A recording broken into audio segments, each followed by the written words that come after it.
The crystal champagne flute trembles in my hand as I watch my stepfather Richard take the stage. The retirement gala sparkles around us, a testament to 30 years of building Silverstone Media from nothing. My heart pounds with anticipation.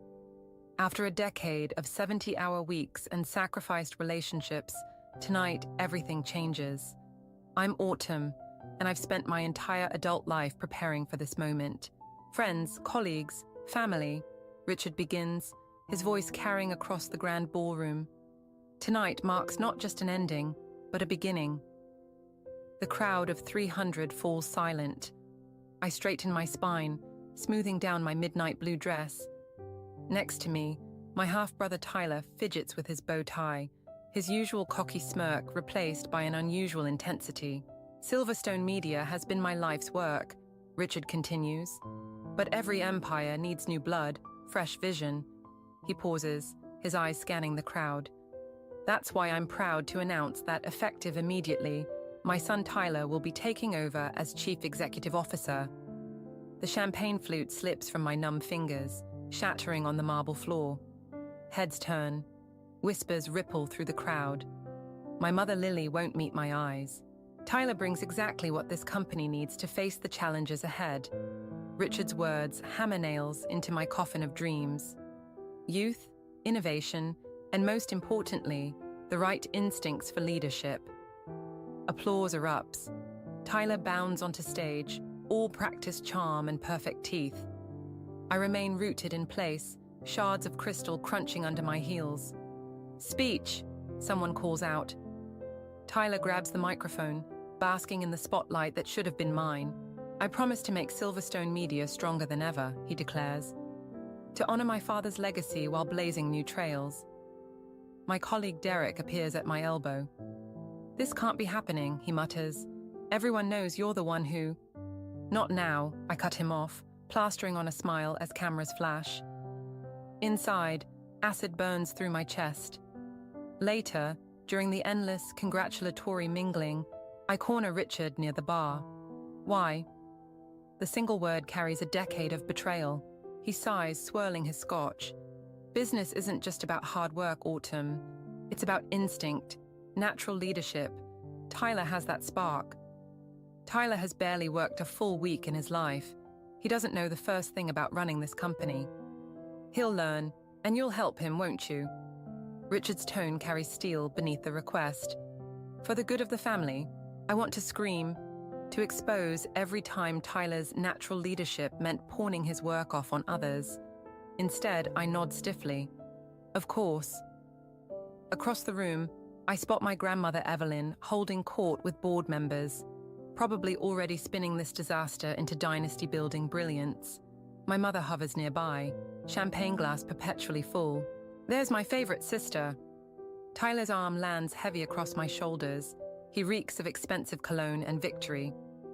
"Ready to show me the ropes?" I extract myself from his embrace. "Congratulations, Tyler. You must be so proud." "Hey, no hard feelings, right? Dad knows what he's doing.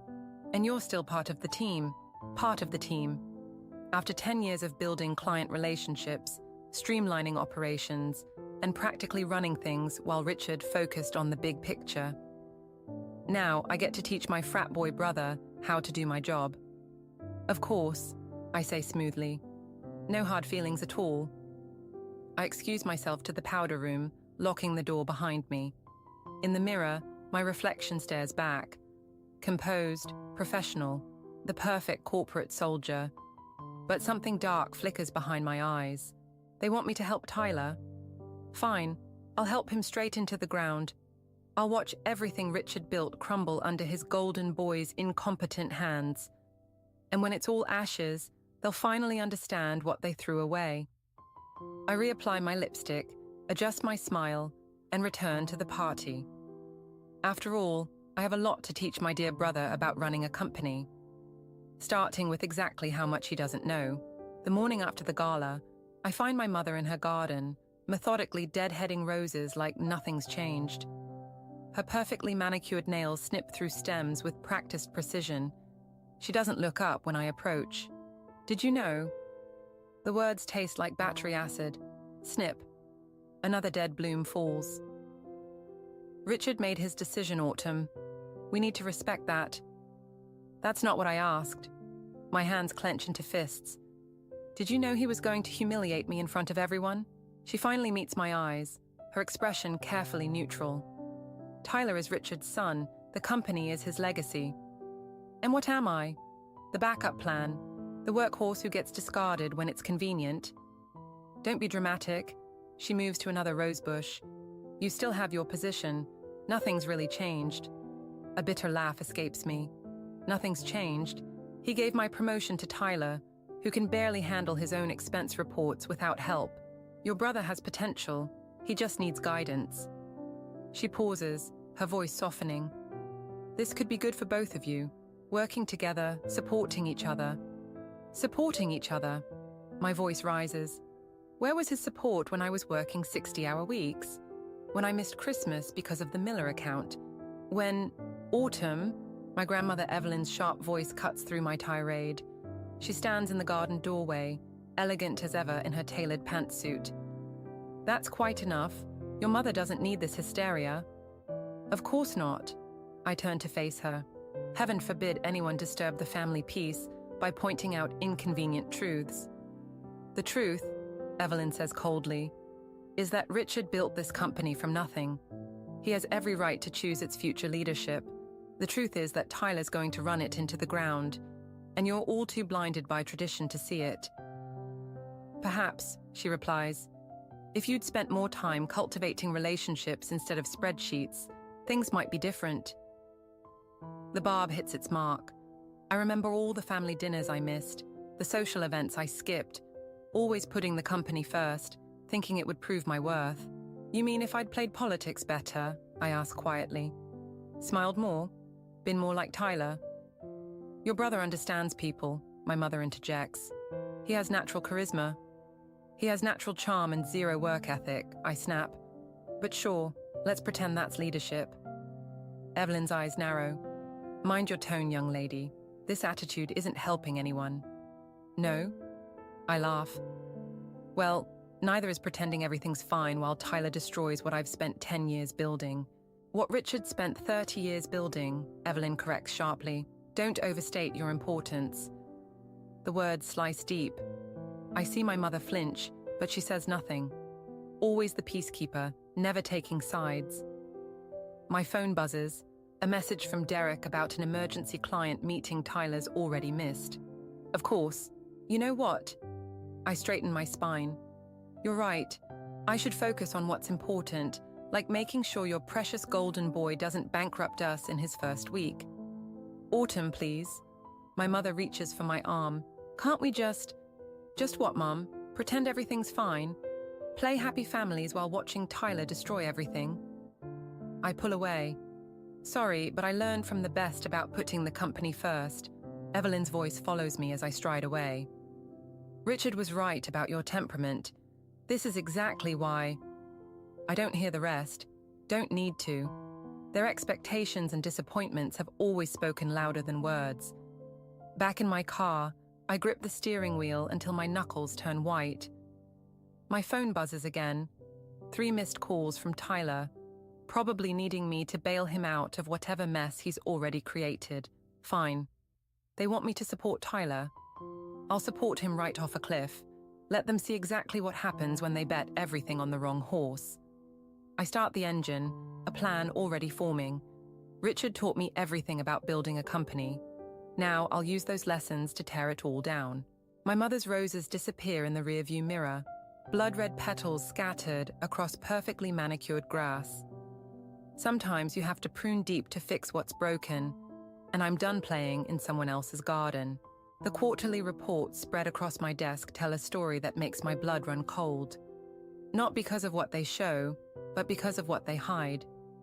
3 months of subtle irregularities, carefully masked transfers, and project reassignments that all point to one truth.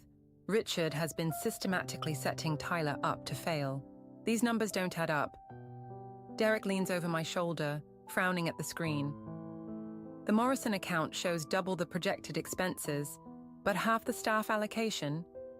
I pull up another document. Look at this. Every major account Tyler's supposedly managing was restructured before the handover. Richard stripped out the support staff, removed the safety nets.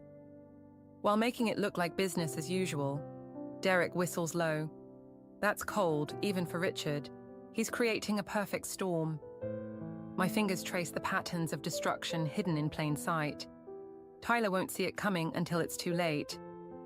A knock interrupts us. Maya stands in the doorway, perfectly composed as always. Tyler's looking for you. The Jensen presentation starts in 20 minutes. The presentation he was supposed to prepare last week? I close the files quickly. The same. Her smile doesn't reach her eyes. He mentioned something about needing your expert touch on the numbers. Of course he does. I grab my laptop, mind racing. Derek, can you... Already on it. He taps his tablet meaningfully. I'll dig deeper into those discrepancies. The executive conference room buzzes with tension when I arrive. Tyler paces by the window, his usual swagger replaced by barely concealed panic. There you are. He grabs my arm. Look, I know this is last minute, but I really need you to take over the presentation. I finish flatly. Just help me look good. His smile wavers. Dad's calling in, and after last week's mishap with the Miller contract. You mean when you forgot to review the terms and nearly cost us the account? Details. He waves dismissively. Come on, sis. We're family. Family. The word tastes bitter now. I think of the doctored reports, of Richard's elaborate trap, of Tyler walking blindly into it. Fine. I pull up the presentation I knew I'd end up giving, but we do this my way. The meeting starts rough and gets worse. Tyler fumbles basic questions, contradicts himself, and keeps looking to me with increasingly desperate eyes. I feed him answers, watch him stumble through them, and feel something shift inside me. Richard's face on the video call remains impassive, but I see the calculation behind his eyes. He's watching his plan unfold exactly as designed. Perhaps, Richard interrupts Tyler's latest rambling response. Autumn could clarify the projection models. And there it is, the perfect moment to expose everything. The manipulation, the setup, the inevitable crash he's orchestrating. I could save Tyler from what's coming, or, actually, I smile, I think Tyler should walk us through his vision for the account's future development. Tyler freezes. Richard's eyebrows lift slightly. In the silence that follows, I see the moment Tyler realizes he's completely out of his depth. The meeting ends in polite disaster. As executives file out, Maya lingers, her expression thoughtful. Interesting strategy, she murmurs, letting him sink rather than saving him. Sometimes people need to learn their own lessons. Her laugh is soft. Is that what we're calling it? Back in my office, Derek's waiting with more findings. It's worse than we thought. Richard's been systematically... I know. I cut him off, staring at the city beyond my window. He's orchestrating Tyler's failure to prove a point. So, what are you going to do? Tell Tyler? I think of my brother's desperate eyes in that meeting, of Richard's calculated manipulation, of my mother's roses and grandmother's dismissal. No. I turn back to my desk, pulling up the files that will seal Tyler's fate. I'm going to help them both get exactly what they want. Autumn, Derek's voice carries a warning. Richard wants to teach Tyler a lesson about leadership. I start typing. Fine, let's give them both an education they'll never forget. The quarterly reports glow on my screen, their hidden messages now clear as day. Richard thinks he's the only one who can play this game. He's about to learn otherwise. Sometimes the best revenge isn't stopping someone's plans. It's helping them succeed in all the wrong ways. Sleep hasn't come easily since I discovered Richard's manipulation. Tonight, I stand at my apartment window, watching city lights blur through a glass of bourbon when my phone vibrates. A message from an unknown number. Check your email. You're not the only one he's playing. The attached files make my hands shake. Employee records, performance reviews, a pattern spanning years before Tyler, before me. Other promising executives, carefully groomed, then systematically destroyed. Couldn't sleep either. Derek's voice comes through when I call. I was about to... Did you send these files? A pause. What files? I forward them while explaining. His sharp intake of breath tells me he's seeing what I saw. Jesus, he mutters. Sarah Chen in 2015. Marcus Rodriguez in 2018. All of them. Set up to fail. My reflection stares back, haunted. It's his game. Build them up, break them down, then sweep in to save the company. And now Tyler's next. Derek's keyboard clicks in the background. But why would he do this to his own son? The bourbon burns going down. Because it's never been about Tyler. It's about control. Always has been. A knock at my door makes me freeze.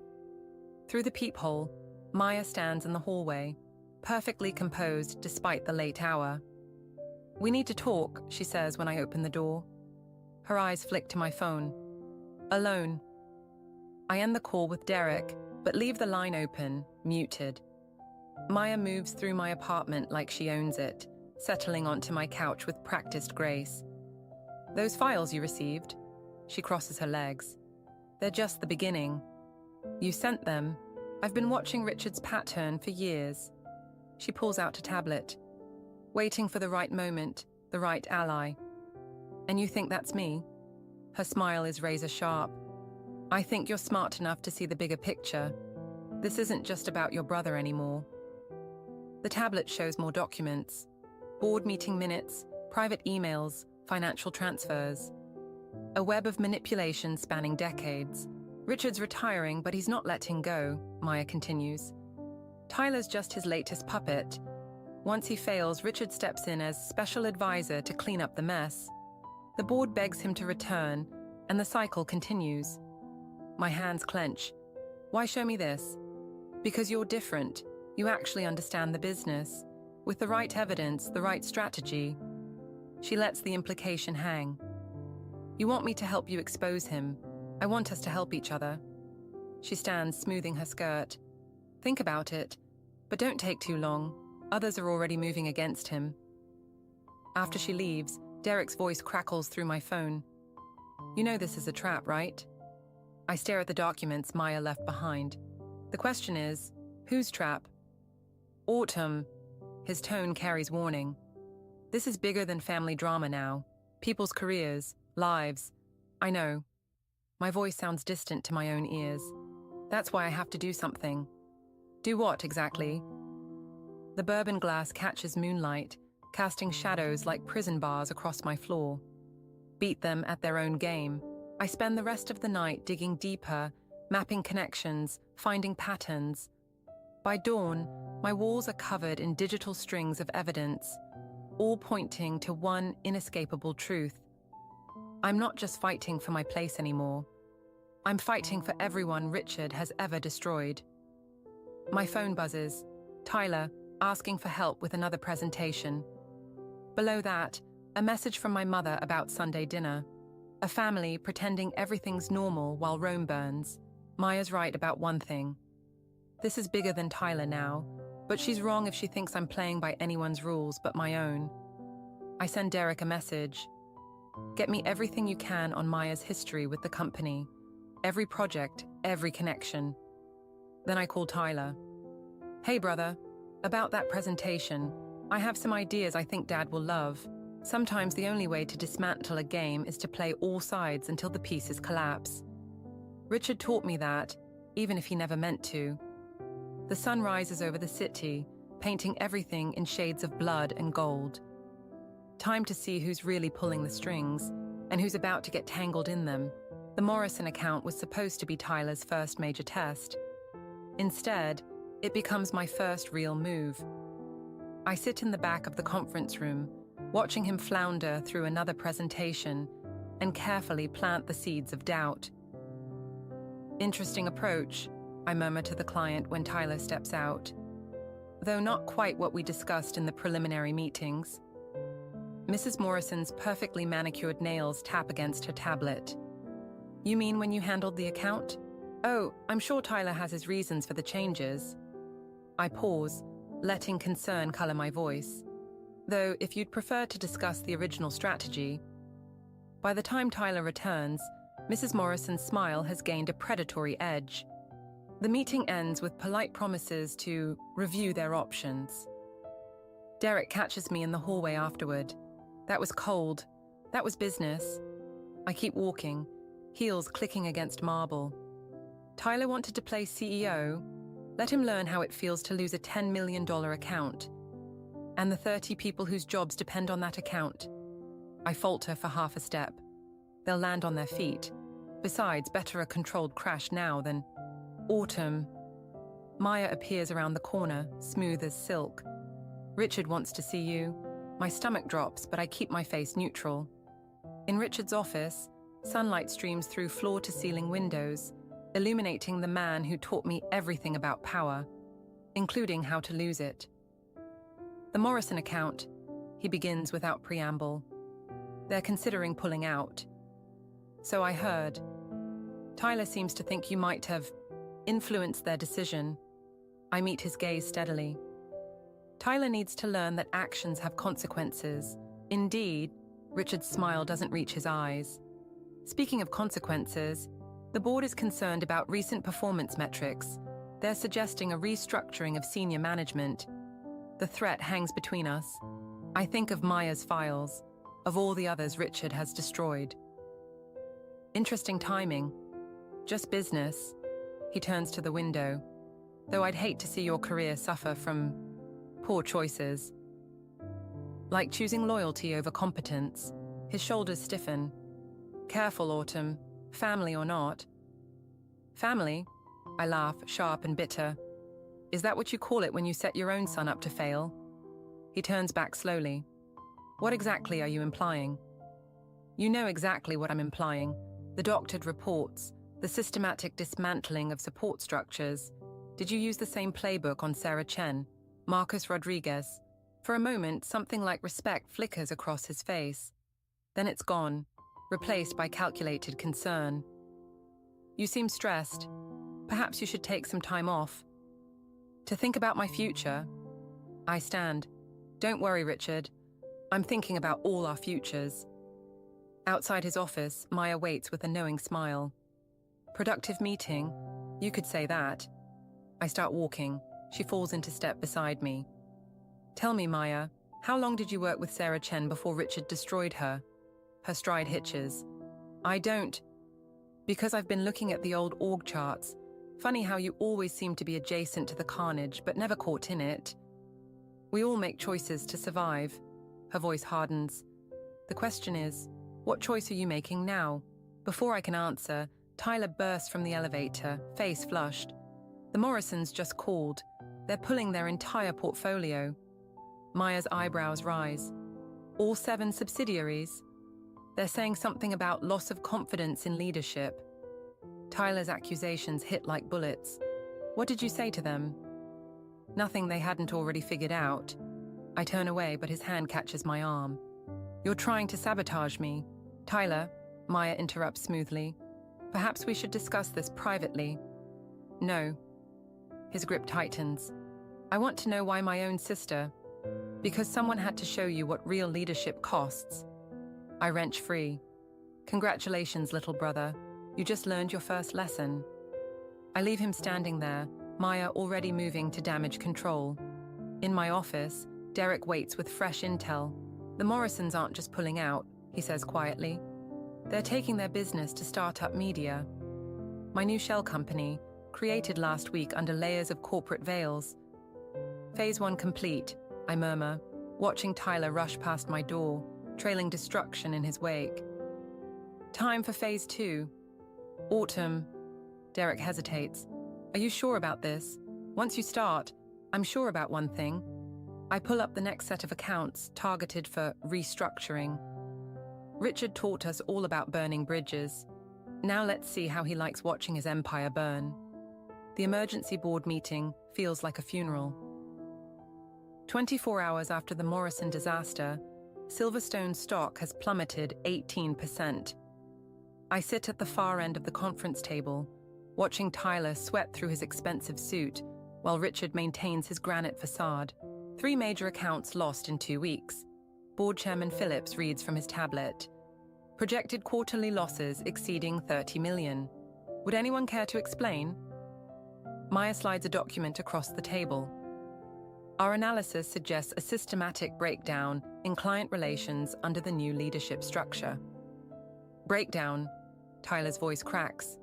More like sabotage. Autumn's been... Careful, brother. I keep my tone mild. Accusations require evidence. Richard's eyes narrow as I pull out my own folder. Speaking of evidence, I continue, I have some interesting documents regarding company management practices over the past decade. The color drains from his face. He knows exactly what I'm holding. Perhaps we should discuss this privately, he suggests. Why? Afraid of what the board might learn about your leadership training methods?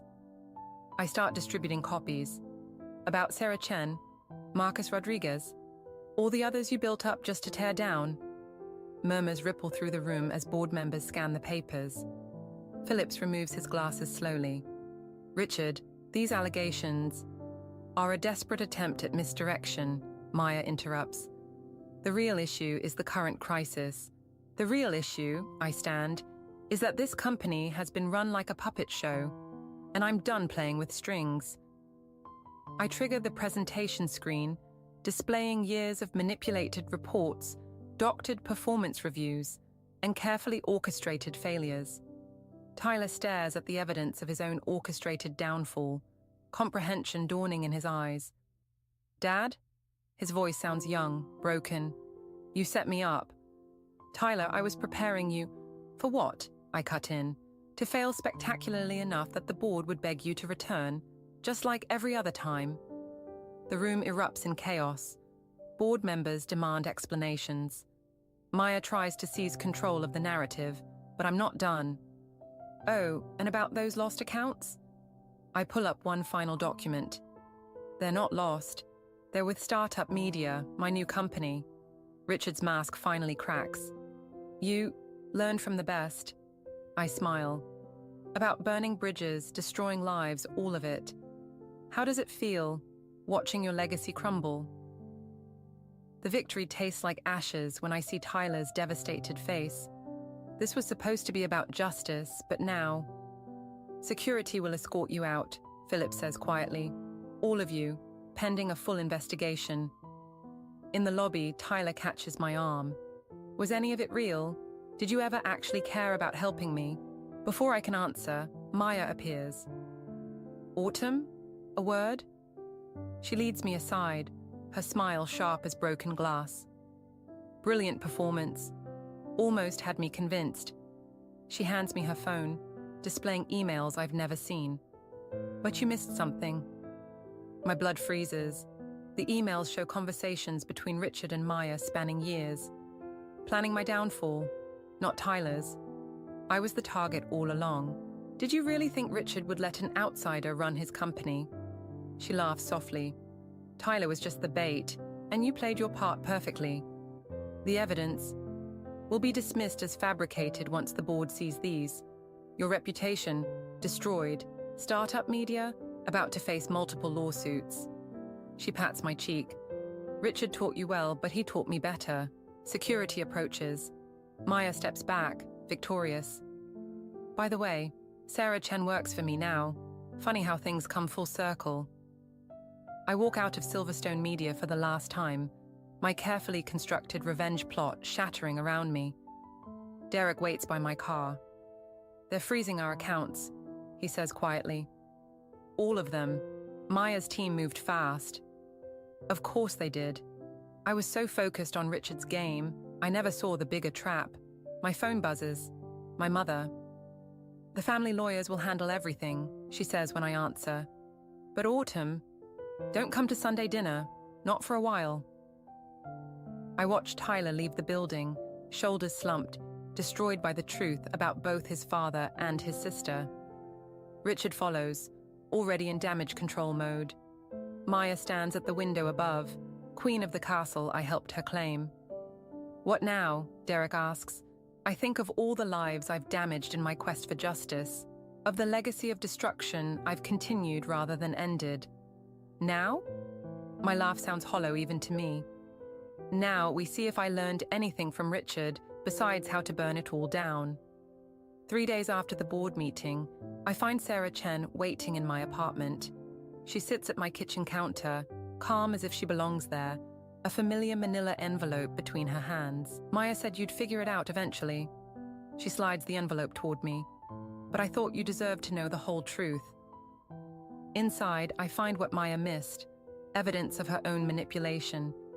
Years of careful orchestration, using both Richard and Tyler as pawns while she positioned herself for power.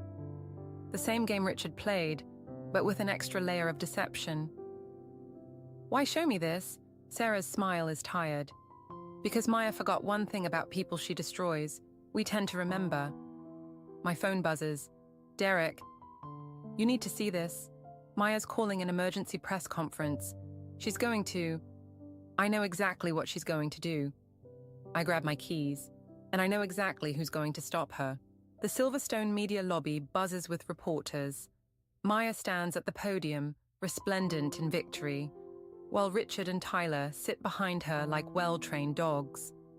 My mother and grandmother watch from the wings, their perfect family tableau finally shattered.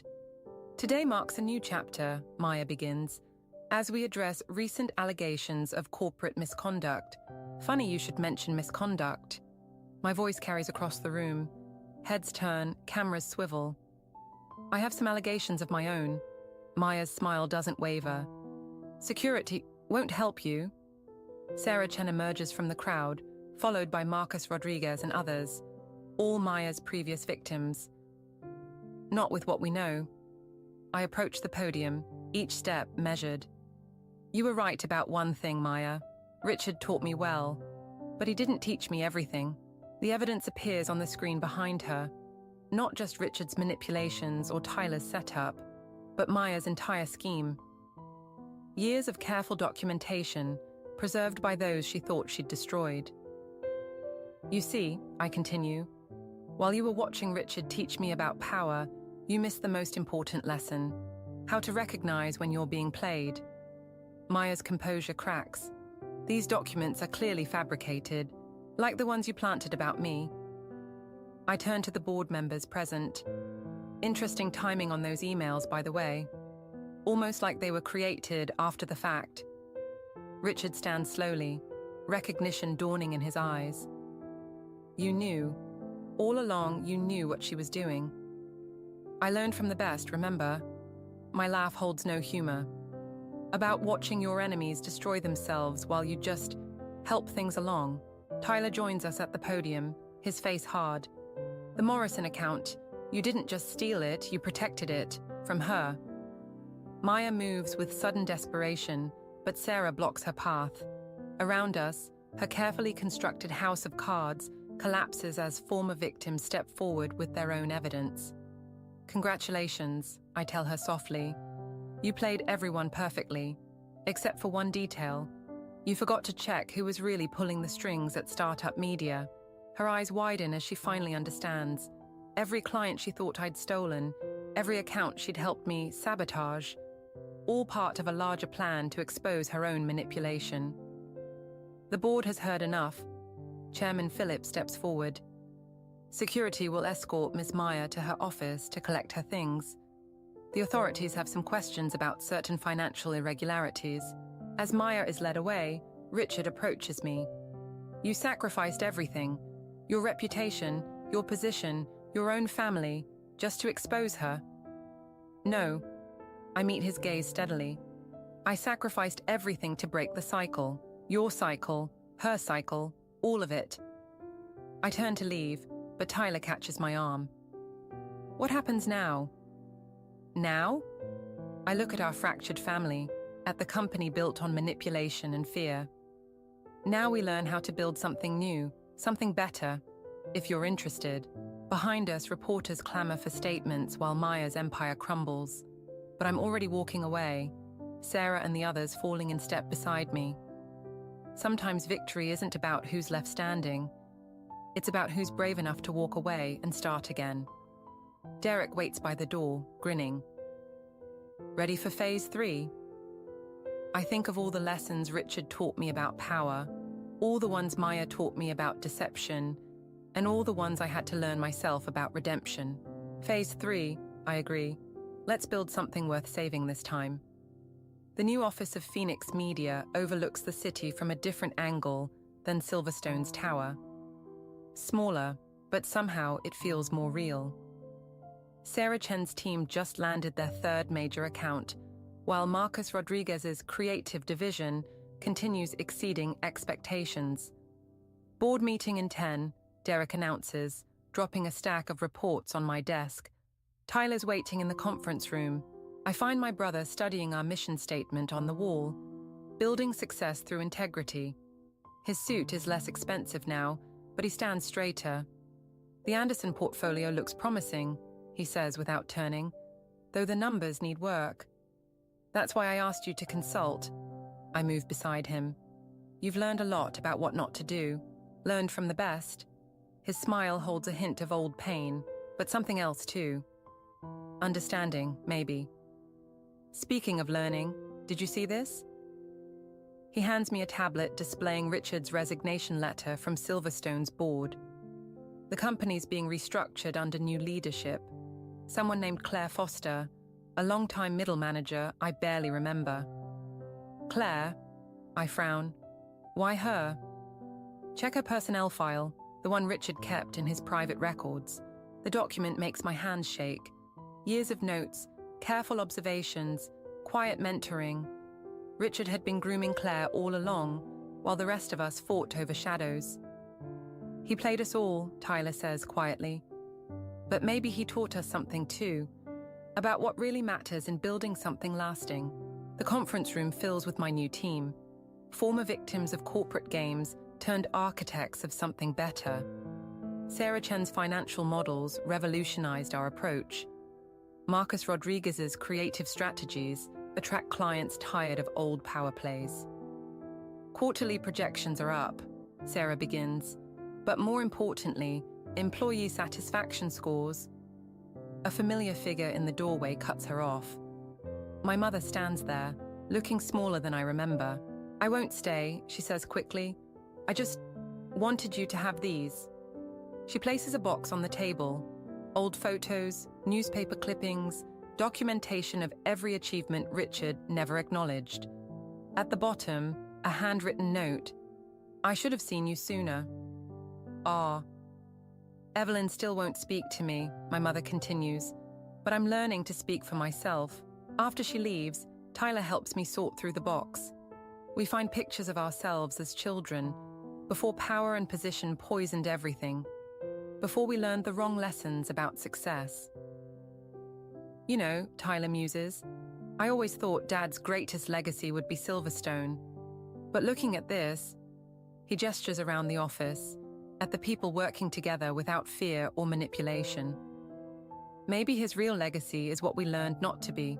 The board meeting proceeds without power plays or hidden agendas. We discuss challenges openly, admit mistakes honestly, celebrate successes genuinely. It's harder this way, slower, but it feels clean. Later, I find one last photo in the box. Richard at my college graduation, actually smiling.